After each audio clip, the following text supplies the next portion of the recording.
السلام علیکم. جج ہمایوں دلاور، جی ہاں وہی جج جس نے تحریک انصاف کے چیئرمین عمران خان کو 3 سال کی سزا سنائی، اور اس کے ساتھ ساتھ اب الیکشن کمیشن کی طرف سے بھی خبر آ گئی ہے کہ جی 5 سال کے لیے عمران خان صاحب کو نااہل کر دیا گیا ہے اور ان کو ان کی سیٹ سے ڈی سیٹ بھی کر دیا گیا. ویسے تو اسمبلی ختم ہونے جا رہی ہے اگلے چند گھنٹوں میں، تو الیکشن کمیشن نے اپنا حصہ ڈال دیا. اس حوالے سے ہم آپ کو پہلے ہی بتا رہے تھے الیکشن کمیشن اپنا حصہ ڈالے گا، ہر کوئی اپنا اپنا کام کرے گا.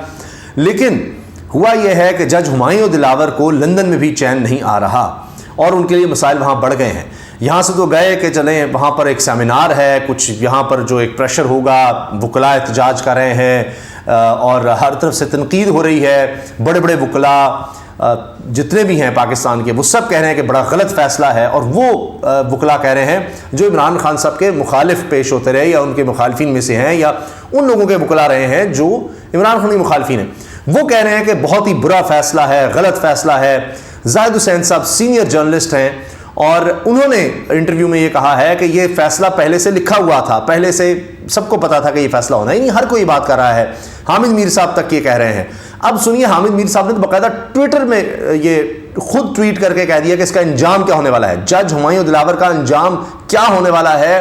حامد میر صاحب نے بتا دیا ہے. وہ ٹویٹ میں آپ کے سامنے پڑھ دوں گا کہ حامد میر کیا کہہ رہے ہیں کہ جی اس جج ہمایوں دلاور کا کیا انجام ہونا ہے. لیکن پہلی چیز جو ہم نے آپ کے سامنے رکھنی ہے وہ ہے تازہ ترین ویڈیو. اب یہ ویڈیو کیا ہے؟ اس میں نظر یہ آ رہا ہے کہ ایک گاڑی کھڑی ہے اور اس میں ڈرائیور موجود ہے اور بڑا خوفزدہ سا ہے.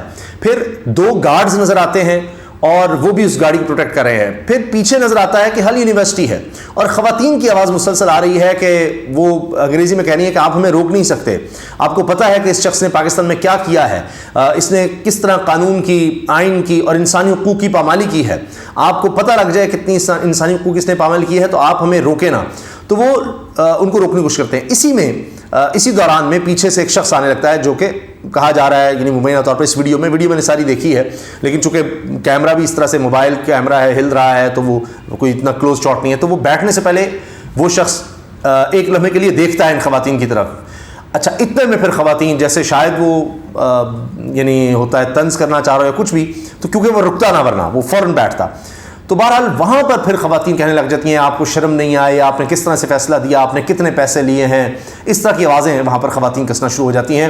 اور پھر ایک خاتون ادھر جا کر کہتی ہیں کہ آپ نے کیا کیا، آپ کو شرم نہیں آئی، اور اس طرح سے. اور پھر وہ کچھ اور خواتین آتی ہیں، وہ چہرہ چھپا کر گاڑی میں بیٹھتی ہیں. یہ شخص گاڑی میں بیٹھتا ہے اور دوسری طرف ایک خاتون چلی جاتی ہے اور وہ گاڑی کے ساتھ ساتھ بھاگتی ہے، اور بھاگتے ہوئے ساتھ وہ کہہ رہی ہوتی ہے کہ کیسے کیا تم نے، یہ کیوں کیا، اور تمہیں شرم نہیں ہے، ملک کے لیے تم نے بیچ دیا، تم نے قانون ملک کو بیچ دیا، آئین کو بیچ دیا، تم نے اس طرح کیوں کیا. تو وہ پھر گاڑی تیزی سے وہاں سے ڈرائیور بھگاتا ہوا لے جاتا ہے. اب یہ ویڈیو اس وقت وائرل ہو چکی ہے. صرف یہی نہیں ہے بلکہ اس یونیورسٹی کے باہر بڑی تعداد میں پاکستانی کمیونٹی نے احتجاج کیا ہے، بہت بڑی تعداد میں. اب چونکہ ہم دیکھ رہے ہیں انٹرنیشنلی بہت زیادہ احتجاج ہو رہا ہے، عمران خان صاحب کی وہاں پر بڑی فالوئنگ ہے.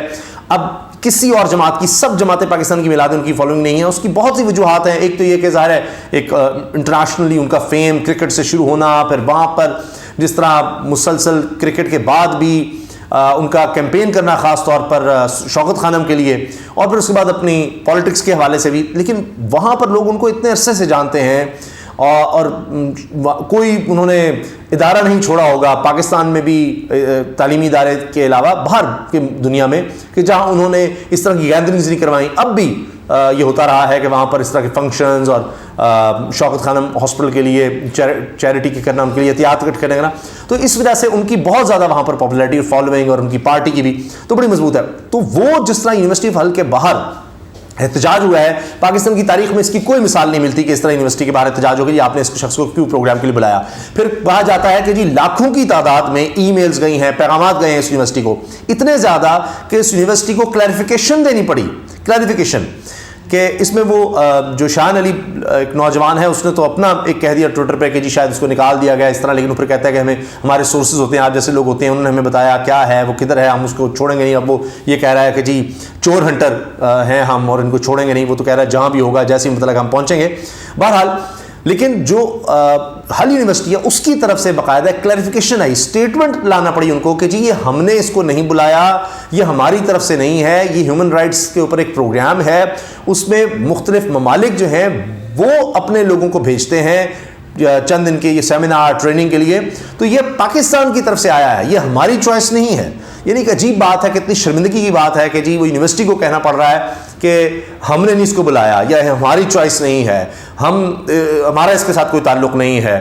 تو وہ ڈسون کر رہے ہیں کہ جی ہمارا اس سے کیا لینا دینا ہے, آپ ہمارے خلاف ہمیں لکھ کر دے رہے ہیں. یہ تو پاکستانی گورنمنٹ یا وہاں کی جوڈیشری ہے, انہوں نے اس کو بھیج دیا, انہوں نے اس کو ریکمینڈ کر دیا, یہ آ گیا. اب ظاہر ہے ان یونیورسٹی والوں نے بھی کبھی حالات نہیں دیکھے, کبھی نہیں سوچا ہوگا یہ سب کچھ بن سکتا ہے.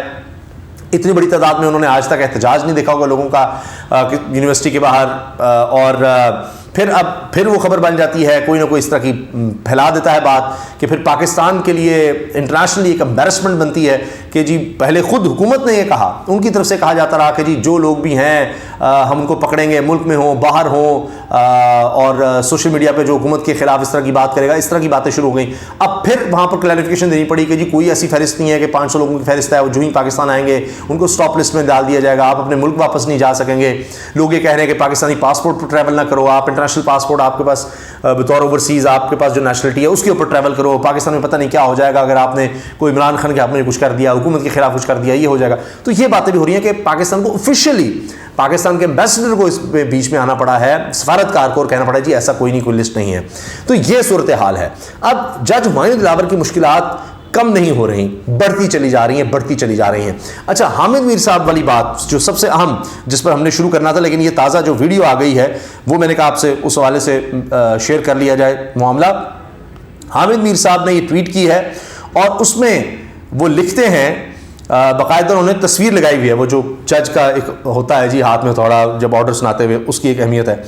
اور انہوں نے ساتھ خبر یہ لی ہے, ایڈیشنل سیشن جج ہمایوں دلاور انگلینڈ روانہ. حامد میر صاحب لکھ رہے ہیں کہ انصاف کی اونچی اڑان, یعنی بتانے کے لیے کہ وہ چلا گیا ہے پاکستان سے جج, انصاف کی اونچی اڑان سابق وزیر اعظم عمران خان کو اٹک جیل پہنچا کر اگلے ہی دن جج ہمایوں دلاور لندن روانہ ہو گئے. اس قسم کے ججوں کا انجام وہی ہوتا ہے, یہ سنیے گا, اس قسم کے ججوں کا انجام وہی ہوتا ہے جو سابق وزیر اعظم نواز شریف کو سزا سنانے والے جج ارشد ملک کا ہوا تھا. اب وہ بتا رہے ہیں, آپ جانتے ہیں کہ جج ارشد ملک اب دنیا میں نہیں رہے, اللہ ان کی مغفرت فرمائے. انہوں نے ایک کیس میں عمران خان, انہوں نے ایک کیس میں نواز شریف کو بری کیا تھا, اور ایک کیس میں نواز شریف صاحب کو سزا سنائی تھی. پھر اس کے بعد ان کی وہ ویڈیو جو ان کا کارکن ہے نون لیگ کا ناصر بٹ, ان کے ساتھ آئی, جس میں وہ بس بات رہے تھے میرے اوپر پریشر تھا, یہ تھا وہ تھا, میں نے اس سے فیصلہ دے دیا. لیکن ساتھ اس کے بعد ان کے پاس ان کا بیان حلفی آیا ان کے انتقال سے پہلے, اور اس میں وہ جج ارشد ملک مرحوم یہ کہتے رہے کہ جی مجھے بلیک میل کیا گیا, مجھے بلایا گیا کبھی گھروں میں جاتی عمرہ وغیرہ, کبھی ملک سے باہر مقدس سرزمین حجاز پر بلا کر, یعنی سعودی عرب میں وہاں پر بلا کر مجھے کہا گیا, رشوت آفر کی گئی اور کہا گیا آپ کے بچوں کو باہر سیٹل کر دیں گے, جس ملک میں چاہو گے وہاں چلے جائیں گے, تو تم نواز شریف کے حق میں فیصلہ دے دو. یہ ان کا بیان حلفی تھا. بہرحال وہ دنیا میں نہیں رہے. تو اب یہ کہہ رہے ہیں کہ اس جج کا انجام, ہمایوں دلاور لندن روانہ ہو گئے اس قسم کے ججوں کا. اب تنقید کا انداز دیکھیے, اور پورا بتا رہے ہیں اونچی اڑان, پھر سابق وزیر عمران خان کو اٹک جیل پہنچا کر یہ نکل گیا ہے, اگلے ہی دن جج ہمایوں دلاور لندن روانہ ہو گئے. اس قسم کے ججوں کا انجام وہی ہوتا ہے, جو سابق وزیر اعظم نواز شریف کو سزا سنانے والے جج ارشد ملک کا ہوا تھا. تو شدید تنقید حامد میر کر رہے ہیں. اب صرف یہی نہیں ہے, بلکہ ہمایوں دلاور کے سامنے جو پیش بھی ہوتے رہے ہیں, اور جو سارا فیس بک کی پوسٹ کا آیا کہ جس مبینہ طور پر ان کی اکاؤنٹ سے تھیں, اور انہوں نے کہا ہاں اکاؤنٹ میرا ہے لیکن پوسٹ میری نہیں ہے, وہ لوگوں نے ریکارڈ بھی کر لیں. ثاقب بشیر صاحب سینئر رپورٹر ہیں, اور جو رپورٹرز ہیں ان کے رہنما بھی ہیں, صدر بھی رہے ہیں ان کی ایسوسیشن کے, وہ کہتے ہیں کہ میں نے خود ایک سے زیادہ مرتبہ خود دیکھی ہیں وہ پوسٹ, انہی کے اکاؤنٹ پر موجود تھیں, لیکن جب تک یہ لاک نہیں ہوا میں نے خود دیکھا ہے. اب وہ پنجھوٹا صاحب جو ہیں, نعیم پنجھوٹا, عمران خان سے وکیل, ان کو ایف آئی نے بلا لیا کہ آپ نے وہ پوسٹ کا معاملہ کیوں اٹھایا, اور اب پتہ لگا کہ جی ان سے انویسٹیگیشن کئی گھنٹوں سے چل رہی ہے. جب تک میں نے دیکھا 5 گھنٹے, پھر خبر آئی ان کو گرفتار کر لیا گیا. کسی نے کہا نہیں گرفتار نہیں کیا, بس ان سے تفتیش ہی چل رہی ہے, کئی گھنٹوں تک چل رہی ہے. تو اس پر بھی ایف آئی اے کے نوٹس پر بھی وکلاء اکٹھے ہو گئے ہیں. اب یہ سارا معاملہ جج ہمایوں دلاور کے خلاف جائے گا. وکلاء میں نے آپ کو بتایا اس فیصلے کے خلاف اکٹھے ہو چکے ہیں, سینئر وکلاء, اور جو وکلاء بار والی پالیٹکس وغیرہ میں ہوتے ہیں, دیگر ہوتے ہیں, بڑے ایکٹیو ہوتے ہیں, وہ پہلے ہی احتجاج کر رہے ہیں ان کی عدالت کے باہر, جبکہ یہاں نہیں ہے, خاردار تاریں لگائی جا رہی ہیں. اب یہ نئی پنجوٹا کو جس طرح سے گیا ہے نوٹس, اس کے بعد آپ دیکھیں گے اور زیادہ احتجاج ہوگا, وکلاء اور زیادہ اس پر احتجاج کریں گے کہ جی یہ کیا, ایف آئی اے کس طرح بلا سکتا ہے. مطیع اللہ جان صاحب سینئر صحافی ہیں, انہوں نے اس بارے میں یہ کہا ہے کہ جب خود یہ معاملہ پینڈنگ ہے عدالت میں, تو ایف آئی اے کس طرح سے بلا سکتا ہے کسی کو, کہ وہ بھی تو کوئی اس پر فیصلہ نہیں ہوا کہ کیا تھا کیا نہیں تھا, ابھی تفتیش کے حوالے سے ہے, تو ان کو کس طرح سے گرفتار کرنا اور اس طرح بلایا جا سکتا ہے. تو یہ سپورٹ وکلاء کے لیے بڑھتی چلی جا رہی ہے, چاہے وہ صحافیوں کی سطح پر اور خاص طور پر وکیل. دیکھیے کوئی بھی جج ہے, جب سارے وکلاء, بڑے بڑے وکلاء, باڈی ساری اس کے خلاف ہو جائیں گی, تو وہ پھر جج کیا کرے گا. تو یہاں سے تو لندن جا کر آپ دیکھیے وہاں پر کیا حال ہو گیا ہے. تو پاکستان اور لندن یا دنیا میں کہیں چلے جائیں, ہر جگہ پاکستانی ہے. تو یہ معاملہ اب انٹرنیشنلائز ہو گیا ہے. تو یہ مسئلہ جج ہمایوں دلاور کے لیے بہت زیادہ بڑھ گیا ہے. اللہ حافظ.